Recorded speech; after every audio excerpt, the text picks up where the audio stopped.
Hey, it's my Gemini, and today we're gonna have some fun and create some Urban Outfitter dupes. So we're gonna be doing these two really cute lamps today. I am so excited because they're so kitschy and really cute. And yeah, we're just gonna have some fun. I've been sewing for the last like 2 tutorials, so I definitely need a change of pace. And yeah, let's go thrifting and find a base for both of these lamps, and we'll start from there. Okay, so originally I was gonna make a woodworking video because I haven't done woodworking in a long time, but it is 85 degrees outside and I'm not trying to do that. So I decided against it, and I'm just gonna do some crafting inside where there is AC and it's a lot cooler and I'm not melting my face off outside. So as I said at the beginning of the video, we're going to be making some Urban Outfitters table lamps, these really cute ones. I saw these and I was like, these are kind of expensive for what they are. Like, these are so DIY-able, and we're going to be doing that today. So the first one we're going to be making is this disco ball pink lamp. Super cute, super kitschy, very in, very trendy. Also just happy. Like, how can you not be happy looking at this lamp? So we're gonna make this disco ball lamp first, and what we're gonna do is just create a base. We're gonna thrift both of the bases for both lamps, and then we're gonna build it on top of that. We're gonna make this a quick, easy DIY, so I'm not trying to put those mirrors individually all by myself. I'm just gonna grab like a cheap disco ball from like Five Below or Michael's or Target or something, and then yeah, we'll build the top.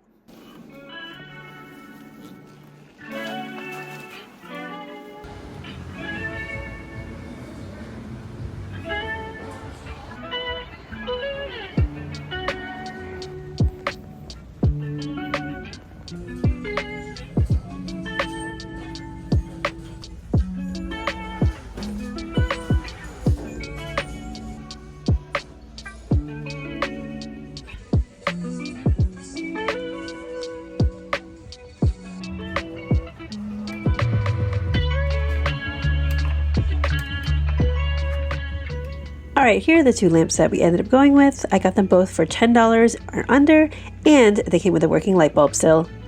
First things first, let's give everything a thorough clean, including the cord.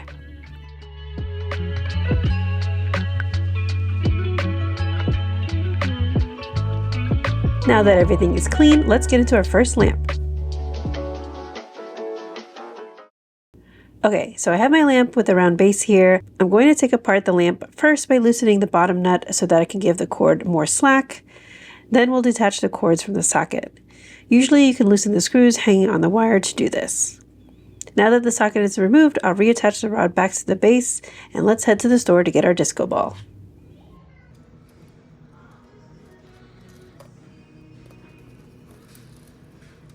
Okay, now we can prep our disco ball. I'm going to remove the hanging hardware from the top and then remove a couple of mirrors from the bottom of the ball to prep it for cutting. I'm using a drywall knife here to cut through the styrofoam, and then I'm going to drill to the middle so the lamp rod can pass through. You can also use any solid cylindrical object to do this, just poke through. Styrofoam is pretty easy to poke through. Then let's place it through our lamp. I also added back some mirror pieces on the bald spots as you can still see it. After looking at it a bit though, I was really underwhelmed with the size of this disco ball, so I ended up ordering an 8-inch one from Amazon and repeated the same steps onto that one.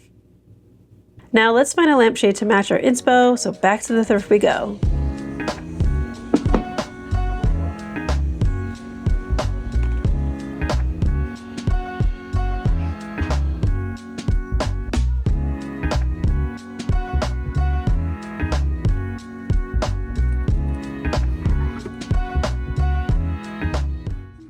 To really bring this dupe home, we're going to dye our lampshade. Since I have a fabric lampshade, this fabric dye should work very well.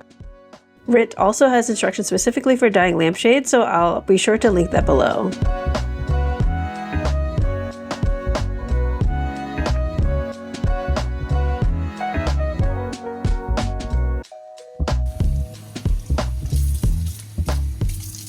This is a stunning pink color now, and I'm so happy that worked. Once that dries, let's put it together. So the last step is to actually do an adapter with this lampshade and this lamp base. They don't totally coincide together. I got this kit on Amazon. I'll be sure to link the one I use in the description below. Now that we have that assembled, let's see our final product.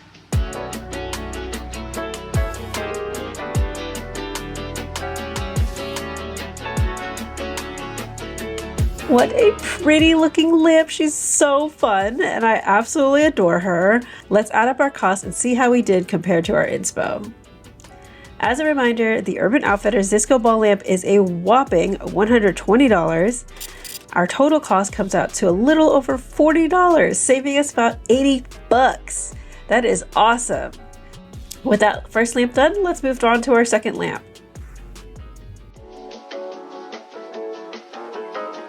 Okay, so our second lamp is going to be very darling and so cute. We're going to be making this very cute Highland cow lamp. It's so kitschy, but I can't help but like be just so like smitten with this little cow. I'm actually going to be making this for my best friend for her birthday, and she's actually going to see this video before she actually gets the present. So happy early birthday, Cherise! Fun fact, last year we actually got to go to a cow farm and cuddle some cows because my best friend Cherise wanted to cuddle cows for her birthday. So if you've never heard of it, cow cuddling is just that. You're like literally cuddling with cows. We got to like feed them and just entertain and go around with them and walk with them. It was very calming and very therapeutic. It was a nice way to like reset our like just levels of stress and just be super calm, which is so nice. It was so much fun. So I'm gonna make this lamp for her because I think it'd be really cute and just a reminder of like that time we did cuddle with cows. It's gonna be really fun because I'm gonna work with air dried clay. I've never worked with air dry clay. I think previously I've done oven baked clay in the past, so I want to try this out, and yeah, we're just gonna have some fun with it. Okay, like I said, we're gonna be making this very cute cow lamp, and we already have our base. I have it all cleaned up. This is a lamp that I got from Goodwill for $7, originally from IKEA.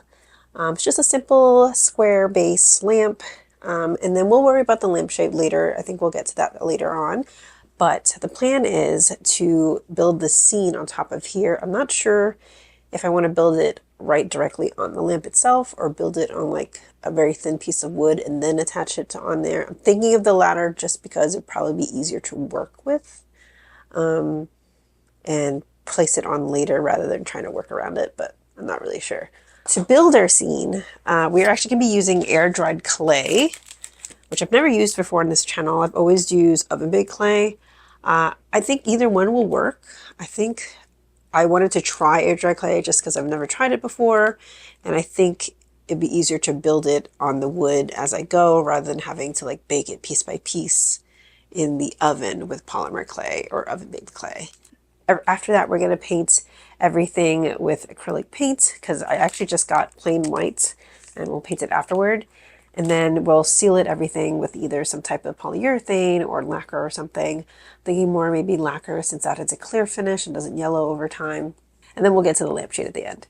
So I actually want to start with the cow first, and we'll build around it. Hopefully it doesn't look absolutely insane and ugly. I hope it's actually cute.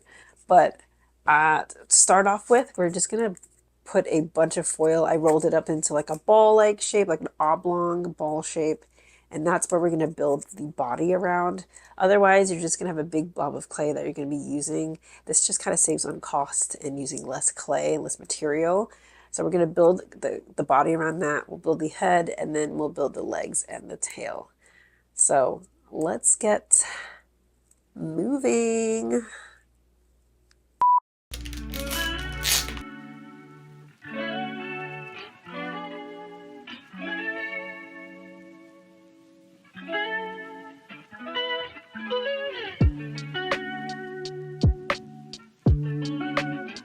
Okay, look at this potato. She's not completely smooth, but I think I have a general size.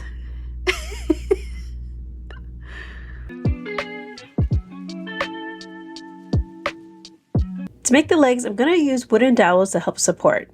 I made the top a little bit bigger and it ended up looking like a chicken drumstick. Then we'll attach the legs to the body by a score and slip method.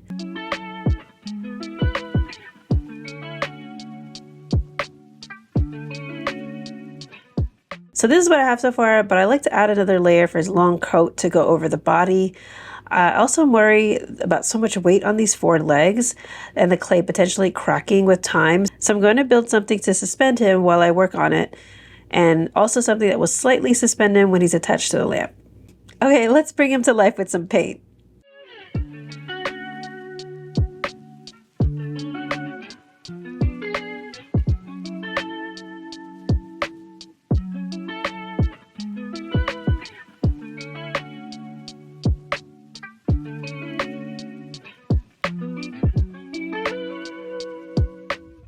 Let's move to the base scene. I cut some scrap wood into a circle and painted it green. And for the middle, I'm going to be building up to create a rock formation and some flowers scattered around it using hot glue. This is the little scaffolding for the cow to ever so slightly suspend it so that the weight is no longer on his legs. And then I painted the scaffolding, flowers, and the rock. I added magnets to the underside to stick onto the lamp base. I chose magnets so that this can be easily removable for repair or updating. I then gave everything a couple coats of lacquer for protection. Our last step is the lampshade. I took apart the original lampshade and took its measurements. The lampshade is comprised of a fabric with a vinyl backing for structure and these two rings at the top and bottom. I initially attempted to recreate this with fabric using a thrifted cotton bed sheet and this plastic sheet I got from a previous project. But the spray adhesive left a shadow that you could still see through the light, which is really ugly, so I did not use that. And then finally, it clicked for me to use interfacing, like duh, obviously it's fabric. So this one even says this is used for lampshades, so it was perfect. I sandwiched a piece of interfacing a little smaller than the fabric in between the two rectangles of fabric. Then I used glue to temporarily base it to the rings all the way around, and then hand sewed it to the rings. You can also opt to fold it over and glue it in place, but I thought sewing felt more secure and it wasn't going anywhere. It's not the prettiest lampshade, but it still works. So now let's put it together and see our cutie little cow lamp. Oh my god, you guys, look how freaking cute our little cow is. Like, should we name him? You guys should tell me what I should name him in the comments. For now, let's see how we did on the cost. Original Urban Outfitters Highland Cow ceramic lamp cost $79, and not including supplies I already had, I spent a total of $27, saving us a whopping $52. So this was a project of love and patience, but I'm so happy with this little cow. All right, thank you so much for watching today's video. These came out really, really cute. I'm so obsessed with this cow lamp, and just, oh. But yeah, these ended up being really, really cute, and we saved so much money making these ourselves and DIYing these ourselves versus paying $120 or $80 for these lamps, which is crazy. This is totally DIYable. Yeah, these are actually going to be gifts for some of my friends. So yeah, by the time this airs, this is actually going to be before I actually give the gift to her. So happy belated birthday, Charisse. This cow lamp is for you. And I hope you love it. And it's so cute. And then for the disco lamp, how cute is she? She's such a vibe. Love a little party lamp. And I just love it. I love how fun and kitschy these are. And it just brings a lot of joy, you know. So yeah, these are the DIY dupes. I actually have some more dupes that I want to be doing for decor later down the road as well. We also have some more sewing stuff to do. I have a whole Pinterest board that I want to make for my upcoming trip next month. Time is really ticking though. I really have to get started on that. And also some more summer wardrobe things, because I do have a bunch of thrift flips that I wanted to do, as well as a bunch of fabric that I got at Joann before they closed. R.I.P. Joann. Yeah, we have so much to do, so don't forget to subscribe if you haven't already. We do have a lot of fun here. We do different things, like from woodworking to sewing to crafting to a little bit of everything. I'm really, really excited, and I will see you at the next one. Bye.